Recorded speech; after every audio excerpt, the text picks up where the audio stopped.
Hello, I'm Essay, your AI essayist. Please note that all content, audio and video in this presentation are AI generated.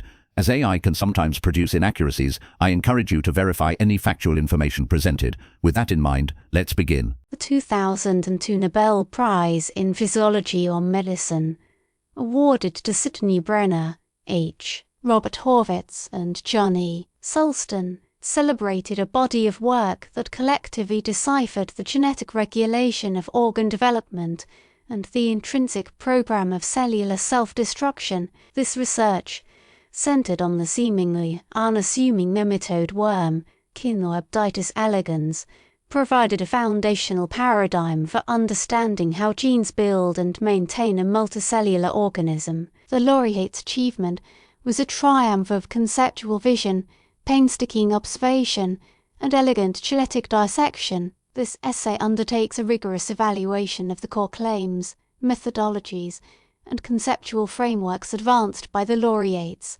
proceeding through the distinct yet deeply interconnected contributions that constitute this monumental work. It will assess the internal logic and evidential support for their propositions, charting the intellectual course from the audacious selection of a model system to the discovery of universal biological principles. The analysis reveals a story of scientific inquiry where a commitment to simplicity and precision ultimately illuminated the deepest complexities of life and death at the cellular level. Section 1, Sidney Brenner and the foundational gambit of the model system. The intellectual genesis of this entire research program resides in Sidney Brenner's 1974 paper, The Genetics of Chinorhabditis elegans. This publication articulated a profound central claim that a simple, microscopic nematode could serve as a uniquely powerful system for a comprehensive genetic analysis of animal development and nervous system formation.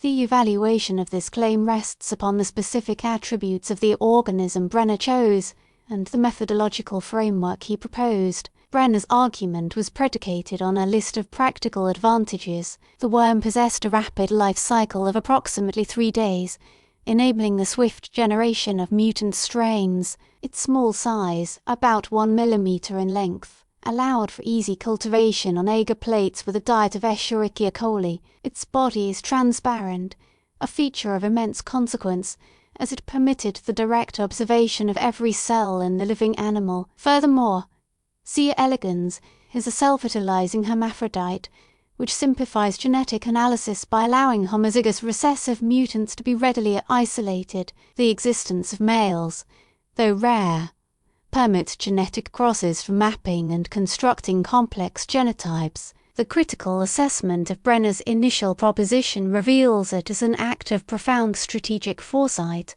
The core methodology he championed was chemical mutagenesis using ethyl mesane sulfonate, a potent agent that induces point mutations in the genetic code. By exposing worms to this chemical and screening their progeny for specific behavioral or morphological defects, Brenner posited that one could identify the individual genes responsible for constructing and operating the animal. His claim was that complex biological processes, like coordinated movement or the formation of sensory organs, could be deconstructed into their constituent genetic components. The evidence for this was the successful isolation of hundreds of mutants with distinct phenotypes from worms that moved in uncoordinated ways, the unser mutants, to those with altered body shapes, the dumping mutants. The success of these initial screens provided immediate and compelling support for the claim that the nematode's biology was genetically tractable.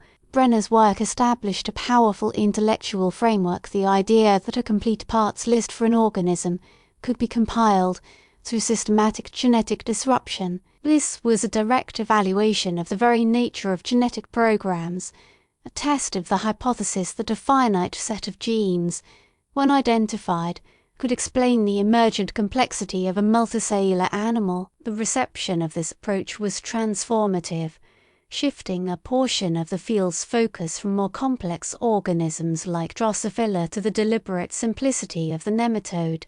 A gamble that the fundamental rules of development were conserved across vast evolutionary distances. Section 2 John Sulston and the descriptive masterpiece of the invariant lineage, building directly upon Brenner's foundation, the work of John E. Sulston furnished the anatomical and developmental atlas essential for interpreting the genetic data, his primary claim, articulated in papers such as the 1977 publication, with Horvitz titled Post-embryonic Cell Lineages of the Nematode, C. elegans, was that the developmental fate of every somatic cell is essentially invariant from one animal to the next. He proposed that it was possible to trace the complete ancestry of every cell, from the single-celled zygote to the 959 somatic cells of the adult hermaphrodite.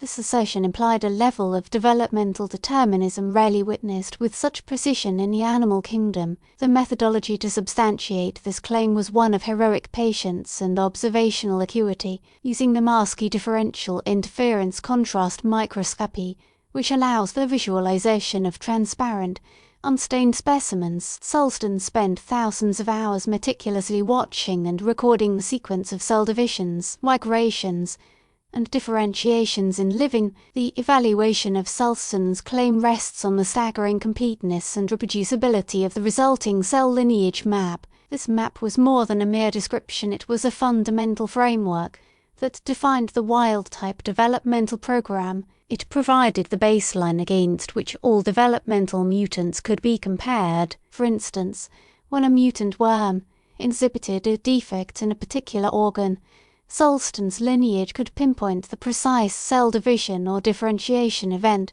that had gone awry. A second, and perhaps more profound, claim emerged directly from these observations. Sulston documented that during normal development, a specific cohort of 131 cells consistently and predictably underwent a process of self-destruction. These cells would appear at a defined point in the lineage and then neatly vanish. He termed this phenomenon programmed cell death, establishing it as a constructive and integral part of the organism's development, a mechanism for sculpting tissues, and eliminating superfluous cells. This claim was supported by the sheer predictability of the events. The same 131 cells met the same fate in every single animal observed. The internal logic was powerful. Development was a process of both cellular creation and controlled cellular demolition. The evidence was the lineage map itself, a document of unparalleled biological precision that served as both a testament to developmental invariance and the initial discovery of a robust,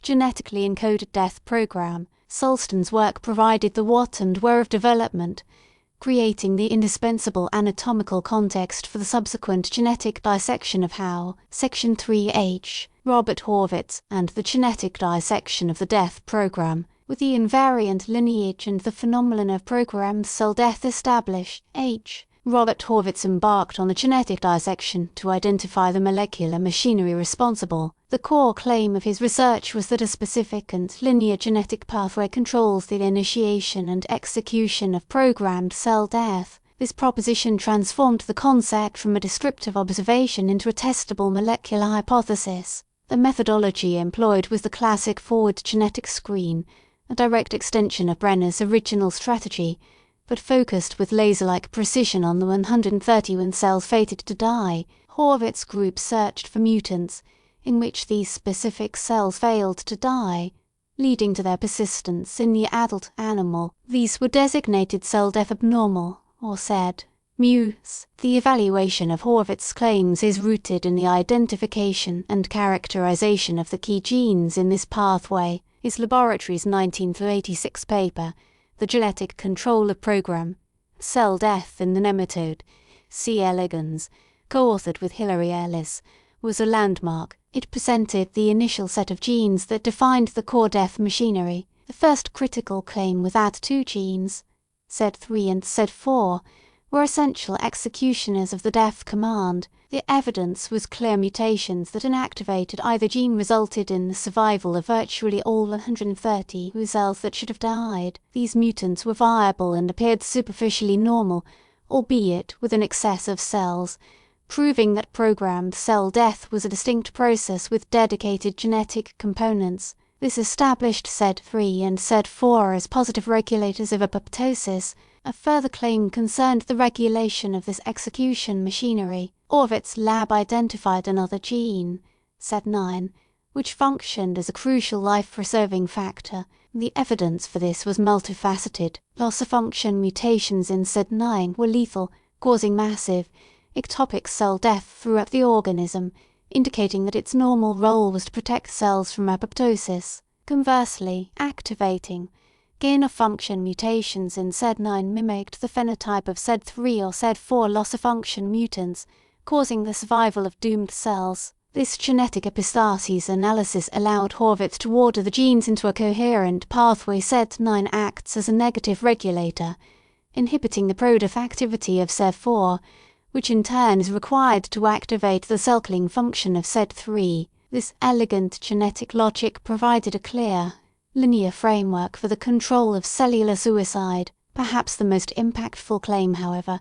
was the assertion of evolutionary conservation. Horvitz and other researchers soon demonstrated that these worm genes had direct counterparts in mammals. The SED3 gene was found to be a homologue of a family of human proteases called caspases, the ultimate executioners of apoptosis. The SED4 gene was homologous to human APAF1, a caspase activator. Most strikingly, the prosurvival gene SED9 was the homologue of the human protuco gene BCL2, a gene already known for its role in preventing cell death and promoting cancer. This discovery provided overwhelming validation for the entire C. elegans project, proving that the fundamental genetic pathway governing life and death decisions at the cellular level was ancient and shared between a microscopic worm and human beings. Section 4. The unified framework and the logic of organogenesis. The collective work of Brenner, Sulston, and Horvitz,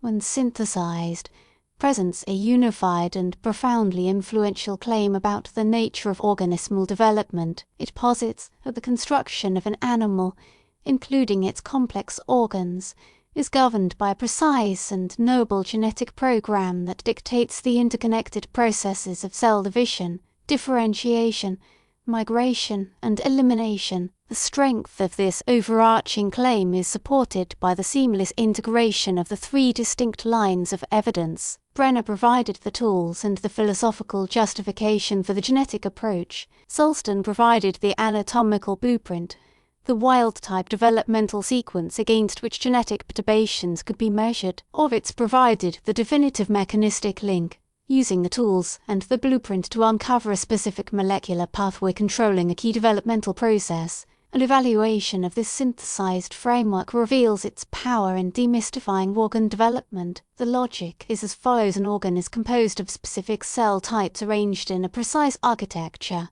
The C. elegans work demonstrated that the generation of these cells follows an invariant lineage. Sulston's contribution. This lineage is encoded by genes that can be identified through mutation. Brenner's contribution. The final form of the organ is refined by the selective removal of certain cells, a process controlled by a dedicated genetic pathway. Horvitz's contribution. This provided, for the first time, a complete, multi-layered explanation for the formation of a biological structure, from the initial genetic instruction to the final anatomical form. For example, the development of the nematode pharynx, a neuromuscular pump for feeding, could now be understood not as an amorphous emergent property, but as the outboard of a specific subroutine in the overall genetic program, involving a precise series of cell divisions and the apoptotic removal of a few cells to achieve its final, functional shape. The central claim here is that development is computable,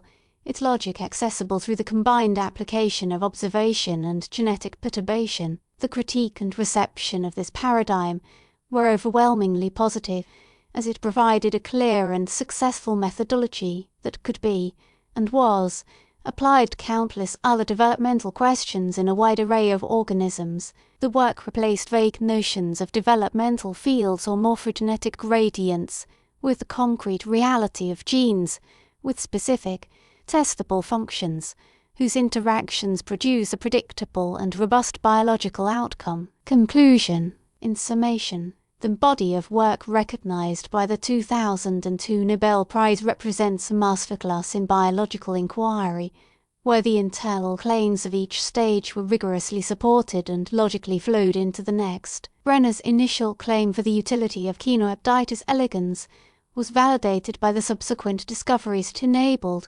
Sulston's claim of an invariant cell lineage, underpinned by meticulous observation, provided the essential anatomical framework that made the genetic analysis meaningful. Horvitz's claims, identifying the core genetic pathway for programmed cell death, were substantiated through elegant genetic screens and epistasis analysis, culminating in the profound discovery of its evolutionary conservation. The collective achievement was the articulation and validation of a new paradigm that complex biological architecture arises from a decipherable genetic program. This research transformed apoptosis from a curious morphological observation into a central field of biomedical science, with direct implications for understanding cancer, neurodegenerative diseases, and autoimmune disorders. The enduring significance of the work of Brenner, Sulston, and Horvitz lies in its beautiful demonstration of a core scientific principle that by choosing a system of utmost simplicity and studying it with absolute rigor,